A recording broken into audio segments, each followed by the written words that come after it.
In a special room reserved for the elite, Princess Alexia attempted to conduct a serious interrogation. She graciously offered Claire Kagenou a seat, explaining the room's exclusivity before getting right to the point. What happened while Claire was gone, and what did she know of the Witch of Calamity? Claire, however, was having none of it. She lounged on the sofa with an air of utter boredom, questioning why a princess would be meddling in a missing persons case. She added that, frankly, she couldn't trust Alexia anyway. Then, with the explosive force of a firecracker, Claire's demeanor changed. She shot to her feet, accusing Alexia of being the damn princess who had messed with her precious brother, Sid. Alexia could only squeak in surprise at being called damn. Claire was just getting started, escalating her insults to trashy princess for daring to mock Sid's purity before tossing him aside. Alexia's shock grew. The tirade reached its peak with Claire declaring she would never hand Sid over to an asshole princess. Alexia, completely flustered, could only stammer that it wasn't like she even wanted him. Having been thoroughly insulted, Alexia's royal composure finally cracked. A vein twitched on her forehead as she demanded to know what was with this attitude, calling a princess such awful names. She angrily declared that Claire had the exact same rude attitude as her brother, a comparison that left Claire momentarily stunned. Claire recovered with a smug grin, finding Alexia's observation amusing. She sarcastically wondered what similarities the princess could possibly see before bluntly calling her annoying. Deciding to regain control of the situation, Alexia slammed Claire's own notebook on the table, announcing she already knew what Claire was after. The princess revealed her discovery. Claire hadn't just been researching the Witch of Calamity, but the Diabolos Cult as well. Claire's aggression vanished. She admitted she only wanted to know what was going on and had no intention of spreading rumors. She confessed that no one would believe her anyway. Then came the bombshell. The Witch of Calamity, Aurora, was with her all the time. Alexia was, for a moment, utterly speechless. After a beat, she calmly poured some tea, having processed the absurd revelation. She got the gist of it. While the stories sounded ridiculous, she couldn't write it off, especially considering the strange magic circle on Claire's hand. Claire noted how simple that was, adding that Aurora had offered to move something as proof. On cue, the massive chandelier overhead came crashing down, proving the point with comical overkill. Alexia, unfazed, simply acknowledged the ghost's presence. Alexia connected the dots, recalling her own encounter with Aurora in Lindblom, which involved a cult executive and the timely appearance of Shadow Garden. This led her to believe that all these events were connected. She theorized that the dimension Claire wandered into was another sacred ground, just like the one in Lindblom. The chilling conclusion was that a secret of the Diabolos Cult was hidden somewhere within the Academy itself. Alexia decided to investigate, but Claire offered a piece of advice. Don't trust the knights, as one of their own, Jean Viscount, had attacked her. Alexia grimly acknowledged that she already knew the knights were compromised. She reflected on her recent troubles, her sister Iris acting possessed, her friend Rose running off, and the wholly unimportant Natsume. With her options limited, Alexia made a proposal to Claire. She extended a hand, suggesting they work together to investigate. After all, she added with a smile, it's lonely to go alone. Claire was touched by the gesture, murmuring Alexia's name. She took the hand, relieved that the princess actually believed her. Her inner thoughts, however, were far more calculating. Claire saw this as the perfect opportunity to monitor the bug flying around her dear Cid, punctuating the thought by crushing Alexia's hand in a vice-like grip, much to the princess's pained surprise. Still squeezing, Claire suggested their first step should be to check the Academy's history books. Alexia agreed that the restricted tomes were suspicious, but noted that even royalty had trouble accessing them. Claire, ever resourceful, announced that she had a plan. Their plan involved knocking on the door of their upperclassman, Nina, who answered in her underwear, wondering why such a rare couple was visiting. After a quick apology from Alexia, Nina immediately launched into a tirade, demanding Claire first apologize for making her worry. Nina recounted the wildly exaggerated rumors she'd heard about Claire's disappearance and dramatic reappearance in her brother's classroom. The rumor had apparently escalated to include a dragon emerging from Claire's hand and a tearful, dramatic monologue, leaving Claire to wonder how the story had gone so far off the rails. Nina waved them in, dismissing Alexia's question about being in the middle of changing by proudly stating this was her usual attire. She then struck a pose, delivering a glowing review of her high-quality, uniquely designed Mitsubishi Association underwear. Alexia found herself agreeing with the review, while Claire bluntly told Nina to shut up, as it wasn't like she had anyone to show it to anyway. Claire finally got to the point, explaining that they were researching the Academy. She revealed her plan was based on a lie her brother once told about Nina getting him a restricted tome to learn about poker. She and Alexia pleaded with Nina to tell them how to get access. A confused Nina apologized, saying she couldn't do that. She had absolutely no memory of doing any such thing. Claire was horrified at the implication. Cid had lied to her. Nina reasoned that a normal student like her couldn't possibly access those tomes.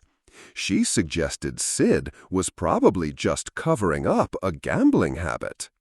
Claire refused to believe it, grabbing Nina and shaking her violently while insisting her brother would never lie.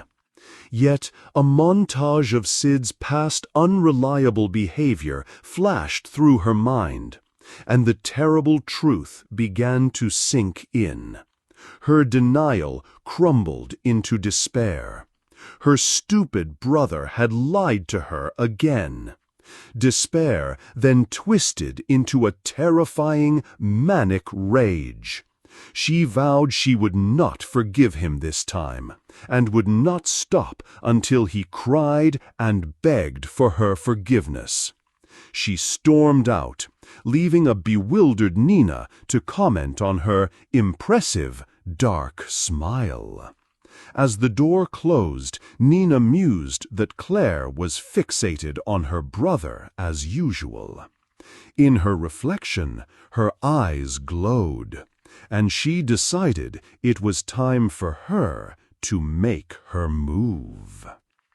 Elsewhere, at an impractically high spot on campus, a certain brother was enjoying the view.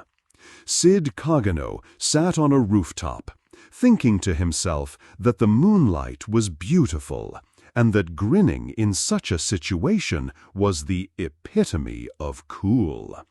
He admired a large, expensive-looking gem that Delta had found for him. He calculated that its magical properties would fetch a good price, enough to finally buy the Eminence of Shadow set he'd always wanted. His pleasant thoughts were interrupted by a presence nearby. On another roof, a man in a dark robe declared that the beautiful moonlight made it a perfect night for work. The man, a cultist named Dark Spider, lamented that his progress was behind schedule due to an intervention, but figured he could just annihilate whatever was in his way. Sid observed the man, thinking his random muttering must have a hidden meaning. He decided the man had good sense, as his behavior perfectly matched the cool, mysterious vibe of the rooftop at night. Sid's admiration grew as he identified the man's robe as being made of luxurious abyss spider's silk. A man with a map, sneaking around in such a stylish robe, could only be one thing: a thief. A stylish thief, Sid concluded, must be there to steal the Academy's precious artifacts. The stylish thief suddenly noticed Sid, demanding to know who was there. Sid, playing the part of an ordinary student, calmly told him not to mind him. The thief, though seeing only a student, decided not to risk it. He declared the boy's luck had run out and lunged with his scythe, intent on silencing the witness. Sid dodged the attack with a simple, effortless slide. The stylish thief was floored. He couldn't believe an ordinary student had dodged his attack. Sid tried to assure the man he wouldn't get in his way, but the thief was now convinced he was no ordinary student. He incorrectly deduced that Sid's technique belonged to the Knight's Special Battalion, and that he must be the one who killed Dark Smile. This new information made sense to the thief. It explained why he, the Dark Spider, had been called in for this mission. While Sid insisted he had the wrong person, the thief charged again, yelling that he was much stronger than Dark Smile. The resulting clash was a testament to his boast, but not in the way he expected. He was shocked to find his attack had been stopped. His shock turned to horror when he saw Sid had blocked the scythe with his bare hand, which was now morphing into black, clawed equipment. The thief recognized the telltale sign of his greatest enemy. He gasped the name, Shadow Garden. Sid, for his part, was just disappointed. He had thought they could get along, but if the man insisted on trying to kill him, he had no choice. It was a darn shame. He plunged his slime-clawed hand into the thief's chest. The dying thief couldn't comprehend how such power could be hidden in a mere student's disguise. With his last breath, he apologized to someone named Fenrir-sama. He dropped his weapon and began to fall from the roof. Sid, his priorities straight, lunged not for the man, but for his coveted robe, yelling for the Mr. Stylish Thief to tell him where he bought it. He managed to grab the robe as the body continued its descent. The body of the stylish thief slammed into the ground below.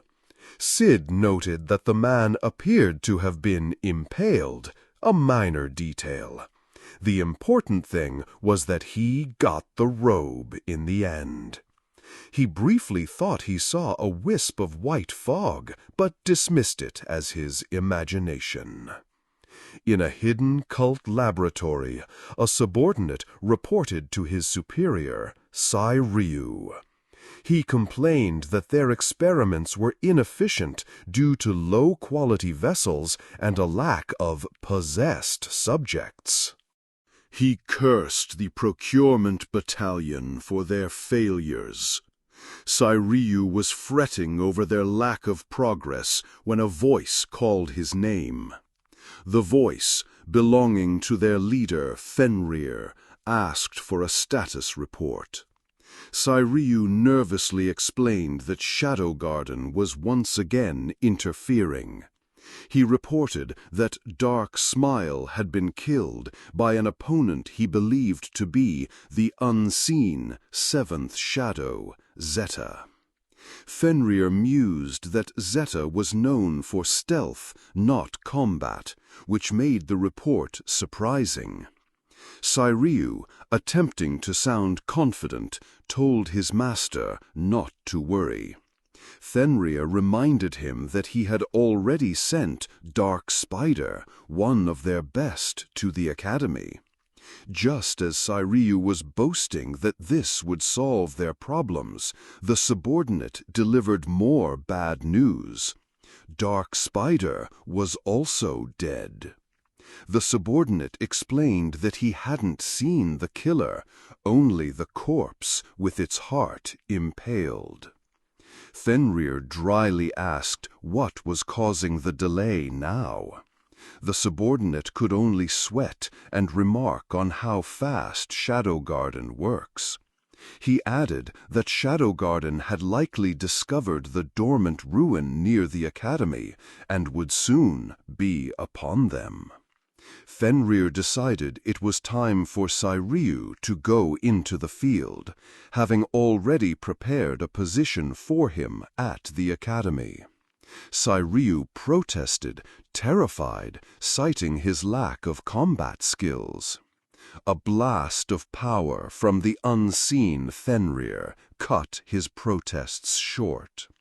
Trembling, Ryu meekly agreed to go and procure the next bodies.